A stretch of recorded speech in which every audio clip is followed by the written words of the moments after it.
You're like, Yeah. I'm going from a 3,000 square foot warehouse to basically a 350 square foot garage. But at the end of the day, I don't care. You know, I don't care. I mean, the whole thing is I'm going to outlast the people that aren't making those critical decisions. You know? That's the unique thing. Yeah. So many people are worried about what other people think about their business. Yeah, I don't care wherever if I'm getting a shirt out of his, and he's not going to necessarily tell me anyway. Where it doesn't matter where the shirt's coming from, a warehouse or your basement.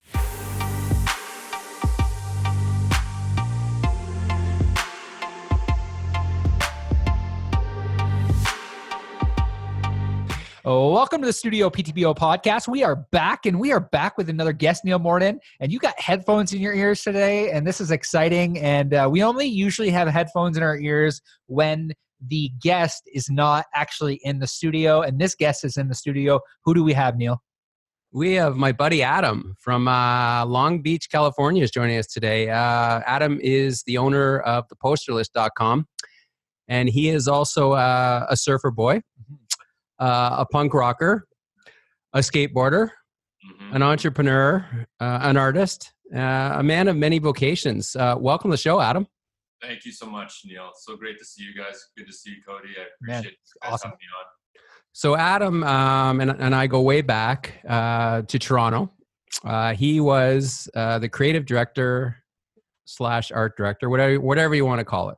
You were on To the magazine for couples. So I used to run a couples magazine in Toronto for 10 years. Go figure. Yep. Dispense couples advice to lucky couples across Canada. And Adam had to bring my content to life. Yes. So was that one of the more enjoyable chapters of your life, Adam? Working with me for that year? It was actually, because I came off of agency work, and I got to say, when I was in agency for quite a while, there's a lot of work, a lot of deadlines, a lot of clients that aren't super great, but I got to say that experience for a year was the best. I mean, I guess it was about 10 months, but I loved it. It was great. I loved working with you. It's always good in this capacity, working with someone who's a great editor, but a great person to boot. And I really look on those days very fondly. Cool. And yeah, we had, I sort of knew you before then. We had crossed paths at Redwood, which was a custom publishing company. And Adam was there for years. And I think I poached you from there, right? You were at Redwood at first? Yeah, I was actually, so I had left, and then I went freelance. I went freelance for a little bit, and for not very long. I mean, I guess I was technically freelance with you, but I guess for about 4 or 5 months. And then that opportunity kind of came up over at 2, and then we just took it from there. And it worked out great. And this segues to Adam's business. So Adam had already started the posterlist.com at that point, and you were kind of dabbling with it. I would call it a side hustle, right? It was, I guess it was the 2005, 2004 equivalent of what you would call a side hustle. Yeah. Yeah. Definitely. Yeah. And Adam was doing that, and I was side hustling with stuff too. I had my Hogtown at that point, a blog about Toronto. And I sort of helped Adam. We sort of somewhat partnered on that. I mean, you were running the ship, but I sort of helped in some way to sort of help build that brand. And tell us about the poster list, Adam, and sort of where it's evolved over the years to the point where now you're running a fully fledged business selling merch around the world from Long Beach, California. Yeah, I mean, a lot of changes. I mean, so when we were doing it, I mean, at the time when I originally started, it was mostly concert posters. So I was doing graphic design. I was doing concert posters. We would sell those concert posters. Then when we kind of revolved into what we were doing together, which were more, I don't know, I guess just general pop culture posters. And then I moved down to California in an official sense in 2009, and I started launching it in California in 2010. And we just started doing posters, and then in 2011 started doing T-shirts for a lot of the art that I already done for posters. And then for the last 8 or 9 years, it's basically been a combination of retail, wholesale, and internet of the T-shirts and posters. And then we also do a lot of street fair events, pop-ups. I mean, the great thing of it being in California, you don't have the issue with weather, so you essentially can do a lot of pop-up events in a year. And before I got deep into wholesale, I was doing a lot of pop-ups, and it's actually kind of come full circle because economically down here on the retail level, it's not particularly great. So we're kind of circling back into doing more pop-up events now as well. So it's kind of come a long way. Yeah, you and I had a pretty interesting chat when I was down in Long Beach, just around the landscape of retail and the landscape of kind of what's happening now, specifically within malls and other like larger like corporations. So it's interesting to see that, it's kind of come full circle for you. Like, tell me about the online space and with like selling, you're selling a lot of clothes and you're selling posters and you're doing a lot of different things like product based, rather than service based, it's more product based. So at what point in your journey did you decide that you wanted to do product versus service, or like, and maybe take me through the idea of like the product online and how you're selling that online in an e-commerce world? I mean, from a technical standpoint, we're just using, obviously, like everyone else, from a Shopify platform. I'm always sort of challenged with online in general. There's an inherent cost with ROI on it. It gets challenging because really it takes a lot of dollars, I think, at the end of the day to really move it. But I was really never offering a service-based thing. I always wanted to do products. I mean, in fact, when I ended up doing the poster list in 2004, 2015, and this is obviously years and years before any kind of Shopify platform, I was always fascinated by the fact that people would pay, online in 2004 via PayPal, for these posters, and people were buying them all over the world. So it was that sort of that early consumer confidence I was always kind of fascinated in, and I'm still fascinated by it. I mean, I think a lot of people don't necessarily buy T-shirts or posters from the poster list because they're a poster list poster or T-shirt. I think it's always about the graphic. So even today, when we get a bunch of orders online daily, I'm still fascinated by it. It's just an interesting kind of, platform with people, the ease of people essentially giving you their money online, Mm-hmm. Yeah. I mean, your post, I remember back when I was helping you again, 2006, was it? Like you were in like 40 countries, weren't you at that point? Like you were shipping them. Adam would forward me the orders that would come in, and it was pretty surreal. Like it was pretty cool to see these posters you're creating going around the world. Yeah, it was, again, like doing something on a small level, and I mean, we're a growing business, but doing things and just seeing people globally buy something that you create in your small little sphere is, I mean, I'm fascinated by it. And I know it's come leaps and bounds in the last 10 to 15 years, but I still think, it kind of blows me away, frankly. When did you know, when you and I were working together? I know we used to sort of noodle those conversations that you're like, I want to do this full time someday. And your side hustle, you're really like, you're clearly an entrepreneur, or you weren't quite ready then, but you were starting, to test that practice of whether you had that in you. But when did you know, I'm going to go for it with this? I'm going to move to, because it was always your dream, like Cody's. It's become his dream to move to Los Angeles to warmer climates. When did that really start to sort of take us through that?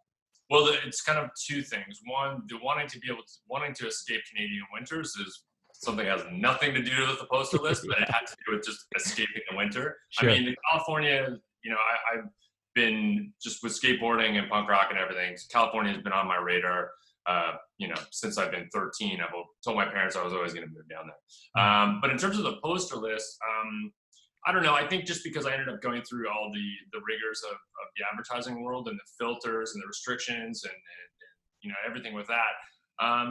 I think when I got down here and I was here officially, there was a lot of temptations. Of course, I surf a bunch. When you're running your own business, you can sometimes be a little bit lazy. But then I just decided in 2010, I said, look, I mean, I'm either going to do this or I'm not going to do this. And I'm going to go back into, the advertising world. And I just decided I didn't want to, and just decided to go for it at that point when I was down here. How do you find the like, is there much red tape now? Like you talk about red tape in the advertising world. Like, what does the red tape now look like to you in being an entrepreneur and trying to get your your product out to the masses? Like is there red tape that's happening now within your business that you're like, holy shit, like I never thought of this?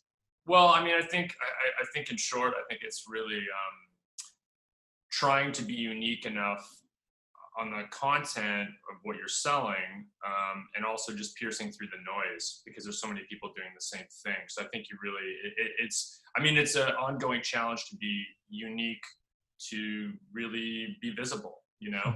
Mm-hmm.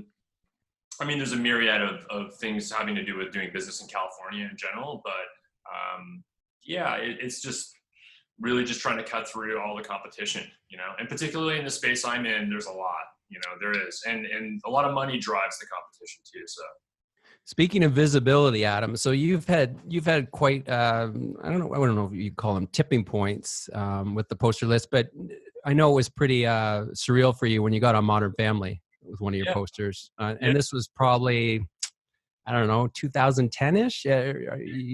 Around that.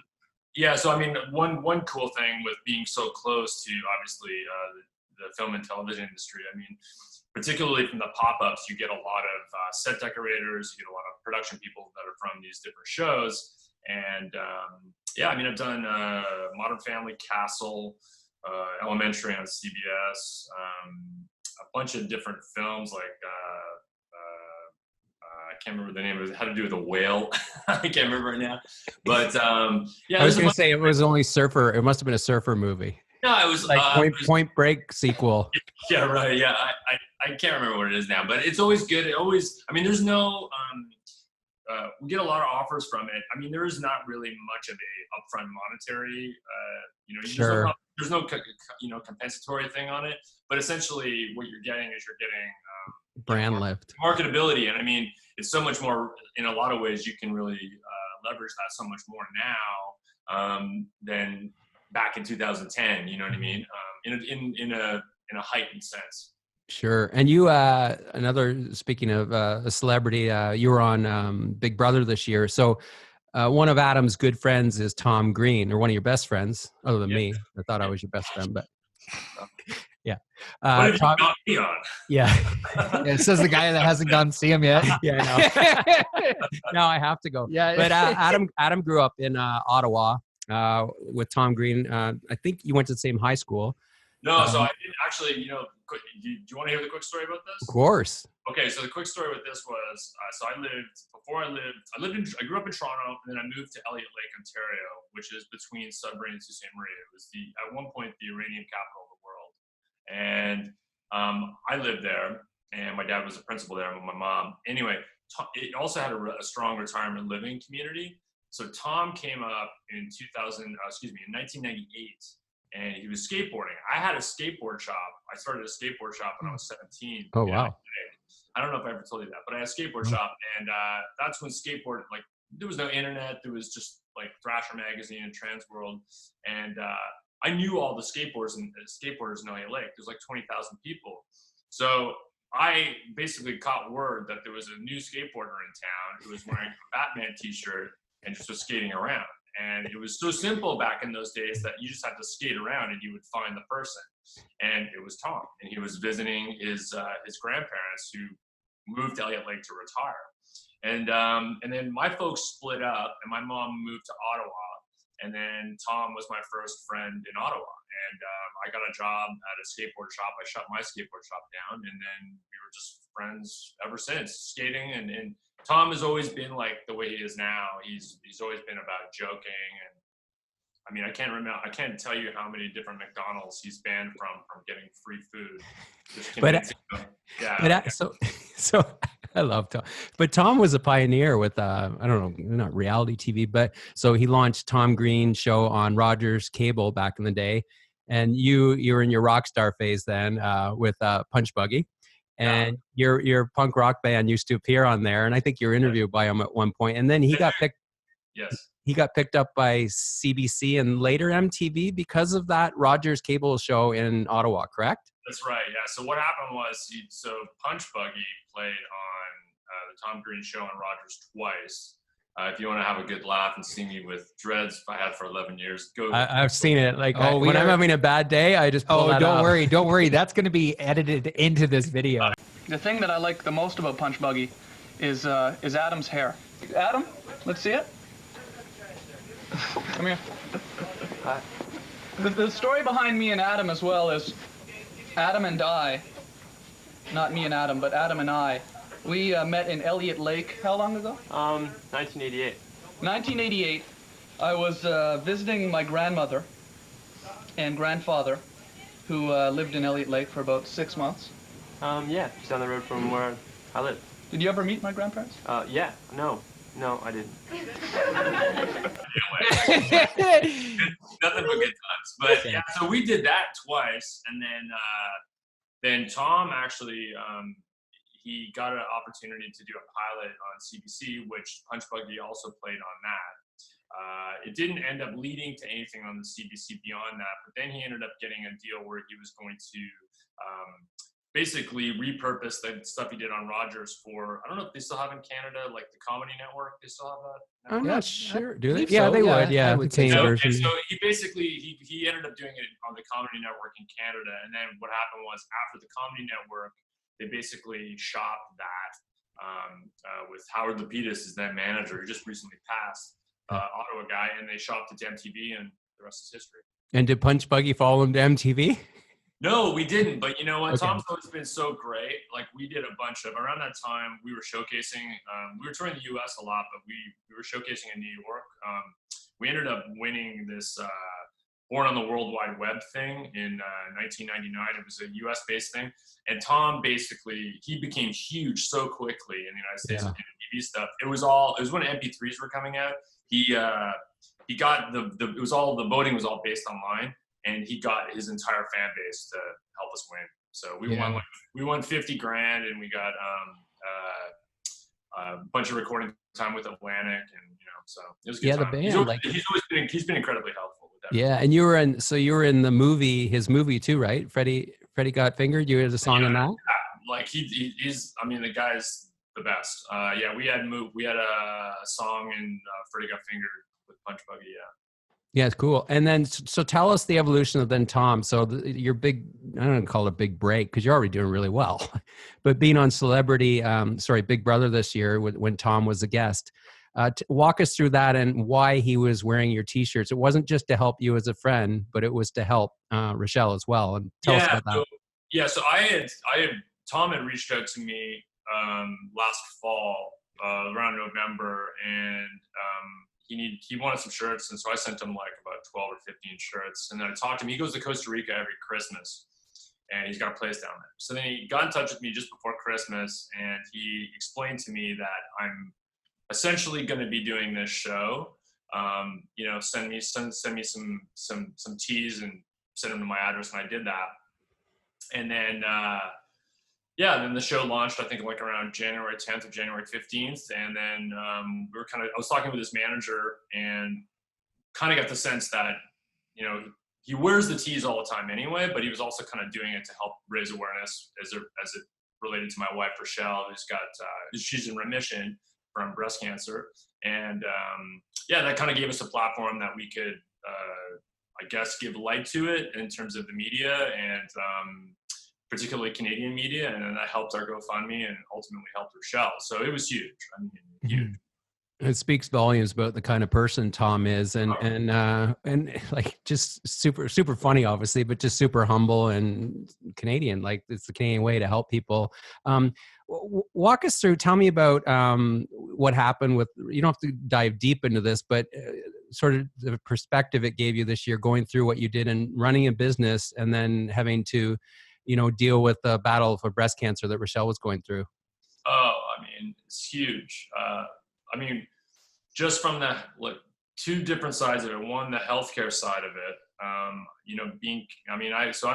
became a U.S. citizen 6 years ago, so I have 2 passports. And this is the first time I've ever experienced anything of this level with someone that I love, that with a huge health issue. Of course, being Canadian, I can just go to the hospital with my health card and I'm all set. Here, it's just, I mean, we've got good insurance, but it just was insane. I mean, GoFundMe now, I mean, I think they say it's either 80 or 90% of most GoFundMes are used for, healthcare. And it's Crazy. That's a whole other conversation we can get into, but it was really, really tough, because I don't have a big team by any stretch. It's myself and one other person. And to deal with the day-to-day, which, you're really locked into a lot of financial responsibilities and obligations to keep the business running. It was a real challenge, but we got through it, gratefully. But it was tough. But I mean, again, with the GoFundMe, we had so many of my friends, most of which, again, didn't know Rochelle at all. I mean, they knew me. We had, I did work for Brian Chesky, the the CEO of Airbnb. And I sent an email to him through Facebook just to share our GoFundMe, if he felt like it. I haven't spoken to him in easily 11 or 12 years. And I did design work for him before he launched Airbnb. Anyway, he got back to me and he donated a large amount of money, like a very, very large amount of money. I mean, Rochelle and I were in tears. Like, we could not believe it. I mean, it's beautiful. The amount of people, and again, it doesn't have to, there's no value. Like, I mean, I had cousins who gave me $10 and that's just as worthy. It was just really unbelievable to see the level of caring from people, and Wow. Rochelle was blown away by it. Yeah, you and I chatted about this when I was in LA, and just about the healthcare system and everything that you went through over the last year. And I guess really my question has to do with, I've chatted with so many business owners that go through such a crisis like this, and it can either make them or break them. And how did you manage to stay strong and still run your business while dealing with something like that? Was it how did you find a support system? What was it that really helped you come out on the other side? Really trying to break it down into small bits. I mean, the business itself, even aside from what I dealt with Rochelle, you run into so much adversity that it's too overwhelming to try to, go from point A to point B if you're going over a mountain. Like, you basically try to break up that task into 10 micro tasks. And that's kind of what I did with the business. I mean, so, we had so many appointments, so many different people we had to deal with. I dealt with the insurance, so I would just kind of segment my day, around we were doing with Rochelle and the logistics of that and my business, and just tried not to get overwhelmed. I mean, I just essentially tried to put one foot in front of the other. And that was the only way I could kind of do it. Also, I surf, I run. I think, physical activity is huge. I mean, it's honestly what kept me through this. I mean, I probably lost about, aside from just working out, probably lost 10 to 15 pounds just from the stress of it, Yeah. And also family's been incredible. And then all the great people who reached out, on Facebook and the GoFundMe. I mean, you can just get so much strength from all of that. Yeah, and you've built a great support group over the years, and I mean, you're a good person. And again, we talk about all the time. You're a good person, kind, empathetic person, then that breeds those kind of people around you. And you're the product of the 5 people you hang out with, which you saw globally is they want to give back, and it doesn't matter how long. Like, you and I are going to be friends forever. I probably see you. I haven't seen you in 8 or 9 years, but I see you now. It's just like we're sitting at the Firkin in Toronto right now having a burger. It's or the Patrician girl. I don't know. Actually, it's so funny. I looked up the Patrician because when I think I sent you that message, I was trying to reference. I was like, what was the name of that place around the corner from 2? And I looked, and the Patrician's still there. That's awesome, man. It was an iconic place, and it still is. My dad used to go there. He grew up in the beach, and he used to eat there all the time growing up too with his dad. But Adam and I we were creatures of habit. We'd go to Starbucks and get our chocolate chip cookie and our tall bowl. Of course. And then you definitely are a creature I am a creature of habit. But you are too. And I think being a creature of habit is partly how we kind of survive as entrepreneurs, right? Like, do you find that you have to be super disciplined in day-to-day life? Obviously, you have to be nimble and you have to be able to be a squirrel a bit, but you also need structure, right, in your life and a foundation. Yeah, definitely. I mean, I think the one thing too, like we kind of touched lightly on the retail end of it. I think for the things in general change so quickly. I find globally down here in the United States that I think from the business perspective, like you really need to kind of pivot like extremely quickly. Like just to give you a quick example, this past weekend, so we do quite a few shows a year. This past weekend we did a beer festival in Long Beach. Never done one before. It was 4 hours, and I mean, like we sold a lot of stuff. Like it was crazy in 4 hours, and I always knew that it would do well just because of the stuff that we're kind of doing. But that's kind of set off a chain reaction where we're looking for more of those events. So yeah, I'm always looking at different avenues to monetize. Yeah. Day drinking and naps. Tell us about that part of your brand. That was another kind of tipping point for you. I don't know the evolution of that. That was long after you and I were together. It was after you moved to Long Beach. So tell us about how you created that and how it became like a massive part of your brand, if you will. You really hacked Neil's attention with day drinking and naps. I can see that. I can see that. Yeah. Honestly, like I did this when I was, working on the earlier days of the poster list, like in 2004. I always jot down ideas. In this case, I put them in the notes in my phone. That was something that, to be honest, I'm a bit of a lightweight, and when I go out, I know you are. Yeah, and so when I go out with Rochelle, or when I've gone out with Rochelle in the past, many years ago, if I had a couple pints and it was in the afternoon, and it's just this combination of the pints and the burger, I am done. I am done. And so Rochelle will say to me sometimes when I get home from surfing these days on a Saturday, she's like, and I haven't been drinking. She'll just be like, Are you gonna go down and take a nap? So I just wrote this down, day drinking and naps, and I put that out. That came out in 2015. Trademarked it about about 6 or 8 months later. But yeah, no, it's been huge. It's been a great thing.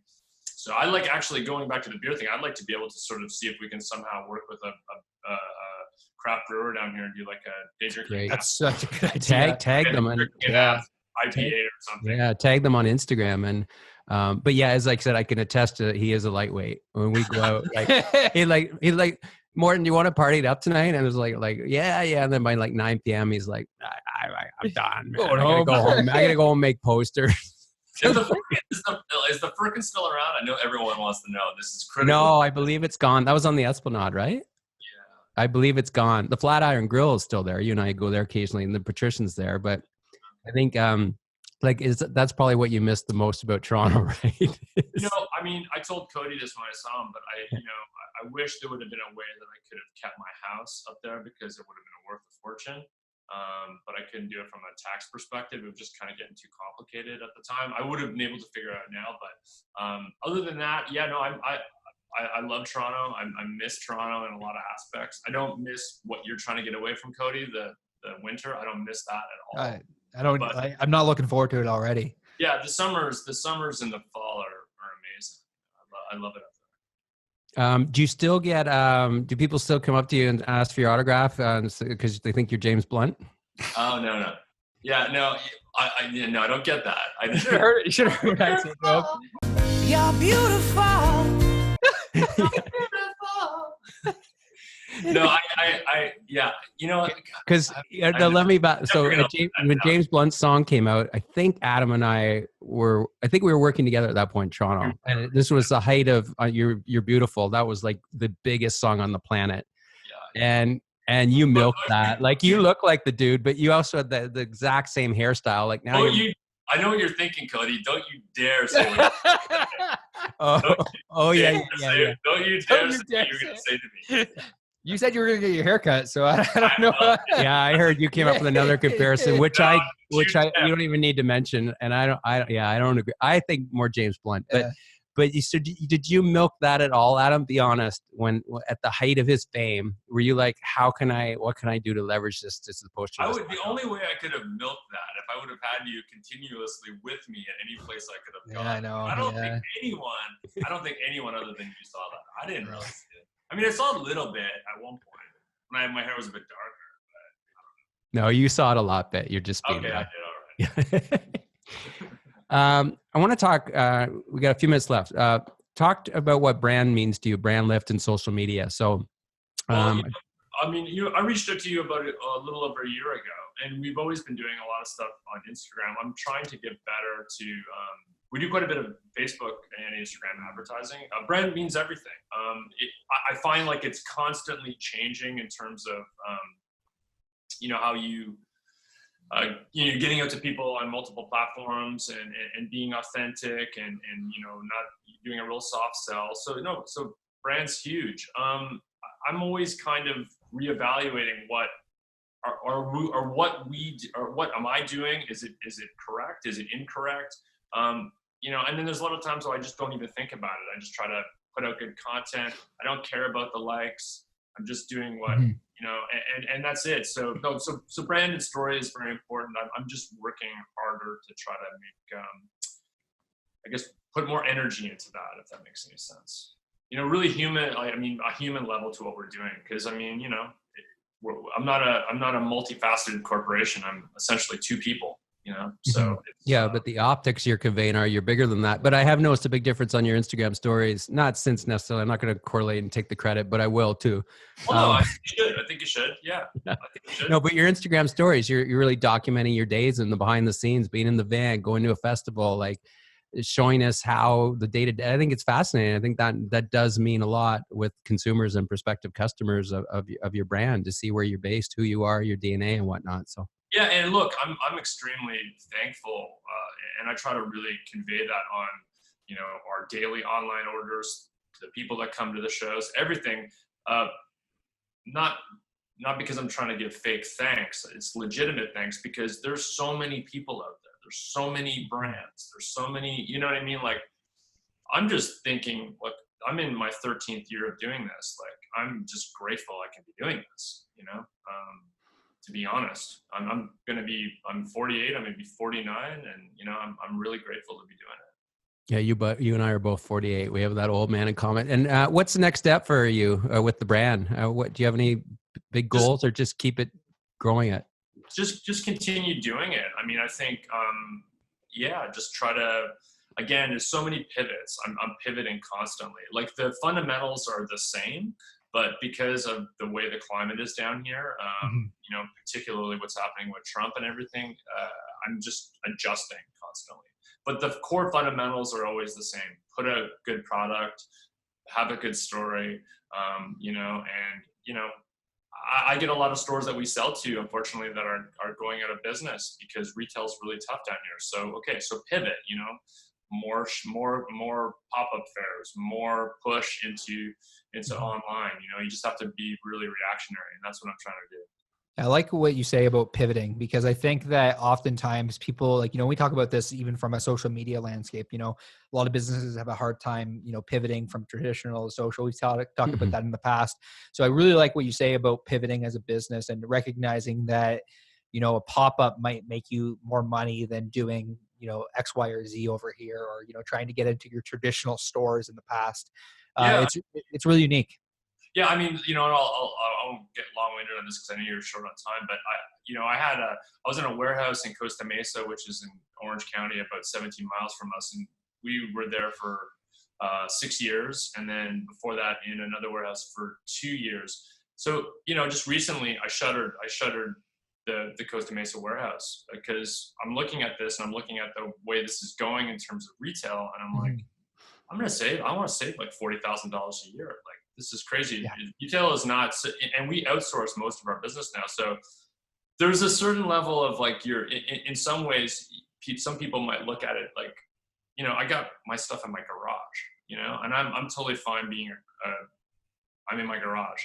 But the pivot with that is, look, I need to save $40,000 because the margins with wholesale are shrinking. and making those difficult decisions. And it was difficult because at first your pride is kind of like perception, right? You're like, I'm going from a 3,000 square foot warehouse to basically a 350 square foot garage. But at the end of the day, I don't care. I don't care. I mean, the whole thing is I'm going to outlast the people that aren't making those critical decisions. That's the unique thing. Yeah. So many people are worried about what other people think about their business. Yeah, I don't care wherever if I'm getting a shirt out of his, and he's not going to necessarily tell me anyway. Where it doesn't matter wearing the shirt's coming from a warehouse or your basement. Like, as long as it's not coming out of your cupboard drawers. Then no guarantees, Morton. What can I get, Morton? Listen, every good podcast has to end with a guy picking up his pugs. So can you do that for us right now? Okay, we'll have to bring them over one at a time here. Okay, that's okay. Yes. Yeah, here we go. Okay, so we got. Okay, so Punch Buggy. Is that Punch Buggy? Yeah. No. Okay. This is Jakey. Hey, Jakey. Who's it? Jakey. Oh, we got there. Hey, JT. Okay. All right. So. Okay. There's JT, and he's the old one or the young one on the block. You know what? I mumbled, Neil. It's actually that was Jake. Oh, okay. Jake. Oh, wow. You do mumble. Here's Jax. What are you doing, Jax? You're just sleeping. Yeah. And this is Jax. This is Jax. Yeah. Jax with an X to the extreme. And where's Jax named after? I don't know. We didn't name him after. Everyone thinks. I think there was a guy on. Was there a guy on Sons of Anarchy or something that named Jax? Anyway, I don't know. We just named him Jax. I was thinking Jax from Vanderpump Rules that you named him after. God. You know how tight I am with that show. I mean, I cannot miss an episode. If they asked you to have your if Jax wore your T-shirt, you would not say no. I would not. In fact, I'm trying to get him in a tee, which he would do. He would hate it. But I'm gonna get like a kid's tee. I've been meaning to do it. It's just one of many things I'm trying to do. Dude, I'm so proud of you. This has been awesome having you on. Like, and I'm so glad you and Cody connected when Cody was down in LA recently, and you guys, because like you had a few pints. Yeah, really a few cool because he's a lightweight. Yeah, exactly. Yeah, I was actually kind of I was a bit of a lightweight that night for sure. I think I may have went home and taken a nap after. Yeah, probably. There's a good chance. This has been great catching up. This has been awesome. I really appreciate it. I'm proud of you guys. This is crazy. Like I'm stoked that I listen to your podcast all the time, and I don't think I've watched the video component. I listened to the podcast on Spotify quite a bit. Love it. I've been enjoying that. So, and it was great meeting Cody, and hopefully Cody's going to be able to escape a winter soon. Oh yeah, no, that's the plan. I'm looking at coming back up in early September. So. Oh, this year? This year, man. I'll be back. I'll be back soon. Okay, cool. That'd be awesome. Yeah, we'll connect again. Adam's going to be a heavyweight this time. Heavyweight. What about you, Neil? What's the story with that? When are you ever going to come down? I love the cold. I ski a lot. I skate. I know that's not entirely true because you go to Florida all the time. So. I know. I'm gonna get my ass down there soon. Yeah, okay. Possibly September, but I'm not sure. But I will. I want to get down there and see you and see what you're doing and surf with you and do some skateboarding. Man. That'd be great. I'll take you surfing for sure. That'd be fun. And so there's video content right there, my friend. Oh yeah. So there's not going to be a Punch Buggy reunion, right? That's like. I told Cody this quickly. There was mutterings of us coming up to play the Bose Oktoberfest this month or next month, but it's not going to happen. Probably next year. Yeah. Okay. Yeah, that'd be cool. I will definitely go to that. You were actually joking. You didn't think it was really happening. But I was totally joking. Totally I'm in shock right now. I'm like, what? I'm just gonna wear a big dread wig. Yeah. Yeah. I totally gotta watch that now. No, I really appreciate your time, man. Hopefully I get an opportunity to see you early September when I hop up there to see the mastermind crew with Cat Howell's team, and hopefully Neil will make it up there as well. So that'd be great. Well, thank you so much for tuning into the Studio PTBO podcast. If you're not already in the digital marketing hacks for real estate, you definitely want to be in that group. Like you have to be in the group if you're a real estate professional. If you're looking to attract more leads, automate your marketing, sell more homes, you want to be in that group. We also have a Studio PTBO marketing hacks group. It is a group specifically designed for entrepreneurs and business owners that are looking to just grow and scale their business online in the online world. So you want we're going to link that as well, and you're going to want to join the group. Thank you once again for tuning into the Studio PTBO podcast. We will see you soon.